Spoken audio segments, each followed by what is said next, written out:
Ovid, The Art of Love. Uncover ancient wisdom on love and relationships. At the dawn of the Common Era, one Roman poet set down his thoughts about love and romance in a work that has become a classic of ancient literature. The poet was Ovid, and the work was the three-part epic poem, The Art of Love. But why should you, a modern reader, care about a poem written over 2 millennia ago? After all, some of Ovid's advice might feel outdated, especially when it comes to courtship and romance, reflecting social norms from 2,000 years ago. Yet there's still great value in seeing how some of these ideas resonate today, or simply in learning how love and relationships were viewed during the early Roman Empire. Imagine a society where appearances were everything, where social interactions were as carefully calculated as a chess match, and where love could defy even the emperor's moral reforms. Ovid navigates this world with a wink and a smile, offering advice that is as audacious as it is timeless. The Art of Love endures not just because it's a historical curiosity, but because it captures the essence of what it means to be in love. The strategies, the emotions, the joys, and the follies. You'll be struck not only by the far-removed time, place, and culture these verses capture, but by how salient the ancient poet's advice remains today. The ancient Romans were serious romantics. Before we begin our discussion of Ovid's famous poem, let's get a better understanding of the context in which it was written. After all, The Art of Love is more than just an ancient guide to romance. It's also a window into the lively, sophisticated world of Roman society at the height of its empire. Ovid's Rome was a city of grandeur, where the elite indulged in lavish banquets, attended gladiatorial games, and mingled in the baths and theatres. It was a society where appearances mattered deeply, and where social interactions were often as calculated as a chess match. Ovid taps into this world with wit and flair, offering advice that is both practical and mischievous. Let each man read the heart of his mistress, he writes, suggesting that love is as much about understanding and manipulation as it is about genuine affection. Ovid penned this collection of poems around 2 CE, during the reign of Emperor Augustus. Rome may have been decadent, but Augustus, unlike some of his predecessors, was a moralizer and reformer. He promoted laws that encouraged marriage and penalized adultery. The Art of Love was, in many ways, a cheeky response to the emperor's reforms, a reminder that love, in all its messy, complicated glory, could never be fully tamed by legislation. The poem's content is, in itself, audacious. Ovid advises young women to take lovers young and old. He suggests married couples try cloak-and-dagger intrigue to keep things fresh. He advises that theatres and arenas are the best pick-up spots in the city. But the political climate in which it was produced made it more audacious still. Ultimately, Ovid teetered on the fine line he was walking between satire and outright political provocation. In 8 CE, Augustus banished Ovid to Tomos, a city on the Black Sea in what is now Romania. Historians have long debated the reason behind the banishment. Ovid himself writes, tantalizingly, he was banished because of a poem, probably The Art of Love, as well as an error, most likely a romantic indiscretion. Above all, Ovid's text is a celebration of love's universality.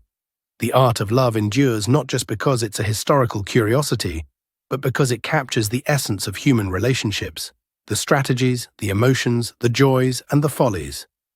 Ovid's Rome may be long gone, but the dance of love he describes is as alive today as it was 2 millennia ago. Seduction is an art.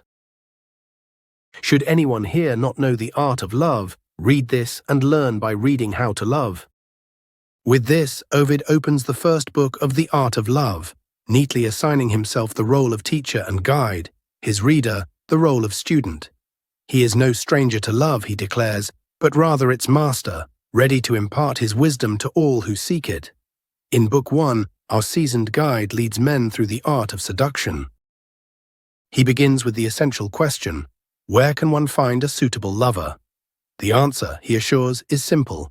Women are everywhere. From Rome's grand theatres to the bustling chariot races, the city is teeming with potential romantic conquests.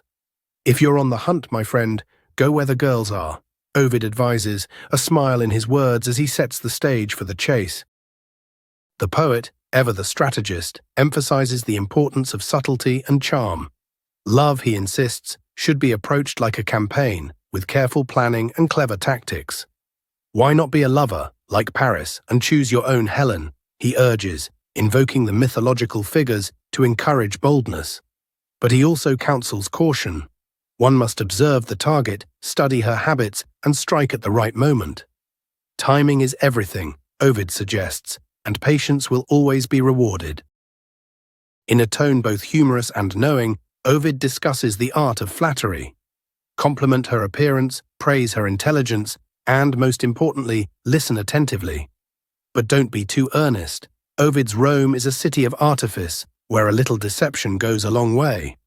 Fickle is the heart of a woman, he warns, encouraging his readers to play the game with skill and grace. Throughout the book, Ovid's language sparkles with wit and elegance. His lines dance with rhythm, as if inviting the reader into the very dance of seduction he describes. Venus herself leads the merry game, he quips, reminding us that love, though serious, is also a delightful sport. In fact, throughout the text, love is framed as sport, competition, or even battle. Love is a kind of war, he declares, and who among us hasn't felt the truth of that statement at one time or another? Happy relationships require strategy and skill. In the second book of The Art of Love, Ovid shifts from the thrill of the chase to the subtle, yet challenging art of keeping the love you've won.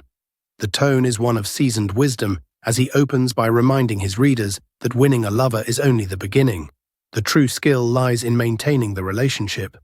To win her is easy, to keep her, that's hard, he confides, setting the stage for a deeper exploration of love's delicate balance. Ovid offers a wealth of advice, mixing humor with practical insight. He cautions against complacency, urging men to remain attentive and inventive in their love affairs. Love is a kind of war and no assignment for cowards, he writes, underscoring the need for constant effort.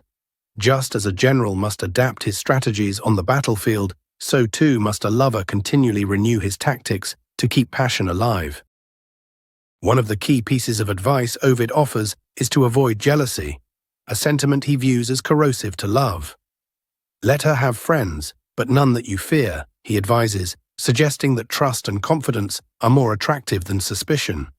Ovid encourages his readers to be generous and forgiving, to overlook small faults, and to not expect perfection, for the best of men has flaws. The poet also emphasizes the importance of variety and spontaneity in a relationship. Let no one be in everything too exact, he warns, urging lovers to avoid routine and predictability. Instead, Ovid advocates for a mix of attention and absence, knowing that desire often grows in the lover's temporary absence. If you want to be loved, be often away, he advises, highlighting the delicate dance of presence and longing. Throughout Book 2, Ovid's language remains as elegant as ever, filled with clever metaphors and playful turns of phrase. His advice, while rooted in the world of ancient Rome, resonates with a timeless truth. Love is an art that requires both skill and dedication. With charm and wit, Ovid guides his readers through the complexities of sustaining a romance, reminding them that love, like any great work of art, is never truly finished. It is a masterpiece in perpetual creation. Women can be seducers too. In the third and final book of The Art of Love, Ovid turns his attention to the women of Rome. Having already schooled men in the ways of romance, he now generously offers his expertise to women, acknowledging with a wink that they too deserve a share of his wisdom. Women, accept my guidance. No ship needs two pilots, he declares, positioning himself as the sole captain, steering them through the turbulent seas of love. Ovid begins by dispelling the notion that women must be passive in matters of love. On the contrary, he encourages them to be active participants, to seize the helm and steer their own romantic destinies. He advises women on how to attract and keep a lover, emphasizing the importance of appearance, charm, and wit. Make the most of your charms, he urges, reminding his readers that beauty, while powerful, is only one part of the equation. The poet delves into the art of fashion and grooming, encouraging women to enhance their natural beauty with care and taste. No one asks you to rival Helen or Venus, he says, but rather to present oneself as alluring and desirable, He offers tips on clothing, hairstyles, and makeup, all with the aim of capturing a lover's attention. Yet Ovid is quick to remind his readers that true charm lies in personality as much as appearance. Be learned and witty, he advises, extolling the virtues of intelligence and humor in winning and keeping a man's affection. In a tone that is both playful and knowing, Ovid discusses the strategic use of emotions in relationships. He encourages women to be both tender and elusive, to give hope and withdraw it, keeping their lovers always on their toes. Love, in Ovid's view, is a game of give and take, where a woman's power lies in her ability to balance affection with mystery. Ovid's advice to women is laced with the same wit and elegance that marks the earlier books. Let each woman learn to play her part well, he concludes, reminding his readers that in the theatre of love, success comes to those who are both skilled and sincere. With charm, grace, and a touch of artifice, Ovid offers women the keys to mastering the complex, delightful game of love. The art of literary motifs and devices. Now that we've delved into the content of Ovid's famous poem, let's wrap up by noting a few interesting things about its structure and style. Across its 3 books, the poem develops several key themes. Perhaps the most prominent of these is the concept of love as a skill or craft, something to be learned, perfected, and performed. Ovid positions himself as a teacher, guiding his readers through the intricacies of romance. Love, he suggests, is not merely a matter of the heart, but also of the mind. Love's a game where all must cheat, he writes, hinting at the playful, sometimes deceptive nature of courtship. Another prominent theme is the interplay between nature and artifice. Ovid acknowledges the natural impulses of love, but emphasizes the need for refinement and strategy. He advises his readers on how to enhance their natural allure, suggesting that love requires a balance of authenticity and cunning. Art improves on nature, he claims, encapsulating the idea that love, like any art form, thrives on skillful enhancement. Throughout the poem, Ovid employs motifs that enrich his exploration of love. The motif of warfare is particularly striking. As we've seen, he frequently likens love to a battle, with lovers as soldiers who must arm themselves with charm and wit. Every lover's a soldier, Ovid proclaims, turning the pursuit of love into a strategic campaign. This motif not only adds a sense of urgency and excitement, but also underscores the challenges and risks inherent in love. The motif of theatre is another recurring element. Ovid often describes love as a performance, where appearance, timing, and delivery are crucial. The idea that lovers are actors playing their parts speaks to the performative nature of courtship in Roman society.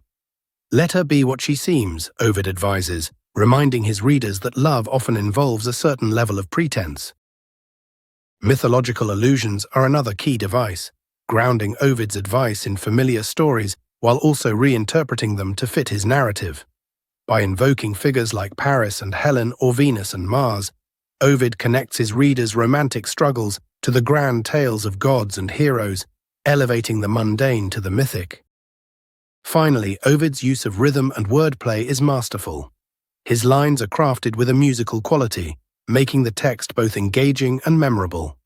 "Let each man read the heart of his mistress," he writes, a line that not only conveys his point, but also dances on the page with its elegant phrasing. In The Art of Love, Ovid doesn't just write about love, he performs it.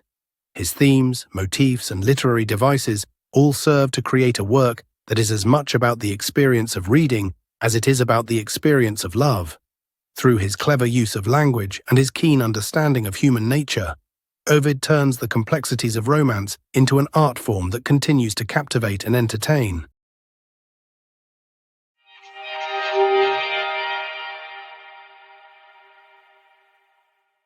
In this Blink to the Art of Love by Ovid, you've learned the poem is more than just an ancient guide to romance. It offers a captivating glimpse into the social dynamics of Roman society, where love was as strategic as it was passionate. The poem endures because it captures the timeless essence of love, its strategies, emotions, and complexities. Okay, that's it for this Blink. We hope you enjoyed it. If you can, please take the time to leave us a rating. We always appreciate your feedback. See you in the next Blink.